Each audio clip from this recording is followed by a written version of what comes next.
Prostate gland सिर्फ आदमियों में होता है। जैसे फीमेल्स में यूट्रस होता है, बच्चेदानी जिसे कहते हैं, वैसे ही मेल्स में प्रोस्टेट होता है। प्रोस्टेट एक वॉलनट साइज ग्लैंड होता है, अखरोट के साइज का ग्लैंड होता है जो पेशाब की थैली के बिल्कुल नीचे होता है। इसका मेन काम होता है सीमेन में नरिशमेंट देना।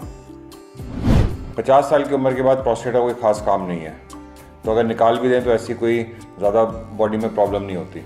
जैसे जैसे एज बढ़ती है वैसे वैसे प्रोस्टेट का साइज़ बढ़ते रहता है। तो आदमियों में प्रोस्टेट की बीमारी 50 साल के बाद काफ़ी कॉमन है।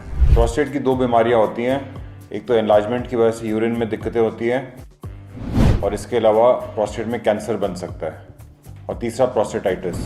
तो प्रोस्टेटाइटिस तो इन्फेक्शन होती है या बिना इन्फेक्शन नर्व्स की प्रॉब्लम होती है, और वो ज़्यादातर यंग पेशेंट्स में होती है। 50 साल की उम्र के बाद प्रोस्टेट एनलार्जमेंट या प्रोस्टेट कैंसर प्रोस्टेट की सबसे कॉमन बीमारियाँ हैं। जो प्रोस्टेट एनलार्जमेंट के सिम्टम्स हैं वो दो टाइप के होते हैं, एक तो ऑब्स्ट्रक्टिव सिम्टम्स, एक इरिटेटिव सिम्टम्स। ऑब्स्ट्रक्टिव मतलब कि रुकावट फील होना, यूरिन खुल के नहीं आता है, यूरिन रुक रुक के आता है, एक ही बारी में यूरिन पास नहीं होता है, यूरिन के लिए 2 बारी जाना पड़ता है, एक धार में यूरिन नहीं आता, यूरिन कट कट के आता है। पेशेंट्स कहते हैं कि मेरे फ्रेंड्स यूरिन करके चले जाते हैं लेकिन मैं यूरिन में खड़ा रहता हूँ, तो यूरिन करने में टाइम ज़्यादा लगता है, या यूरिन की धार काफ़ी कम हो जाती है।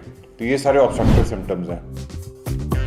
काफ़ी बारी ऑब्स्ट्रक्टिव सिम्टम्स ना हो कि इरिटेटिव सिम्टम्स होते हैं। इरिटेटिव मतलब कि जैसे यूरिन बार बार जाना, यूरिन एकदम से बहुत तेज़ लगना, इतना तेज़ लगना कि अगर आप बाथरूम जल्दी नहीं पहुँचे तो ये लीक भी कर जाता है। और नॉक्टूरिया, रात को 1 से 2 बारी उठना तो नॉर्मल होता है यूरिन के लिए, लेकिन कई लोगों को इतनी सिवियर प्रॉब्लम होती है कि 3 बारी, 4 बारी, 5 बारी, 6-6, 7-7 बारी भी वो रात को यूरिन के लिए जाते हैं। तो इतनी बारी आप यूरिन जाओगे तो आपको रात को ठीक से नींद नहीं आएगी, आपकी नींद पूरी नहीं होगी, और उसके भी सिम्टम्स होते हैं, साइड इफ़ेक्ट्स होते हैं। क्योंकि अगर आप रात को बार बार उठोगे, रात को गिरने की डर होता है, रात को कोई चोट लगने का डर होता है जब आप अंधेरे में बाथरूम जा रहे होते हो। प्लस जब नींद पूरी होती है, सुबह उठ के आप फ्रेश नहीं होते, आपको डिप्रेशन होता है, काम करने का मन नहीं करता, तो बहुत सारी प्रॉब्लम्स होती हैं अगर आपकी रात में नींद पूरी ना हो तो अगर आपको कोई भी सिम्टम्स हो रहे हैं यूरिन के, या तो ऑब्स्ट्रक्टिव जैसे यूरिन खुल के ना आ रहा है, या इरिटेटिव जैसे कि यूरिन बार बार जाना पड़ रहा है या रात को उठना पड़ रहा है, तो वो सब प्रोस्टेट एनलार्जमेंट की वजह से हो सकते हैं।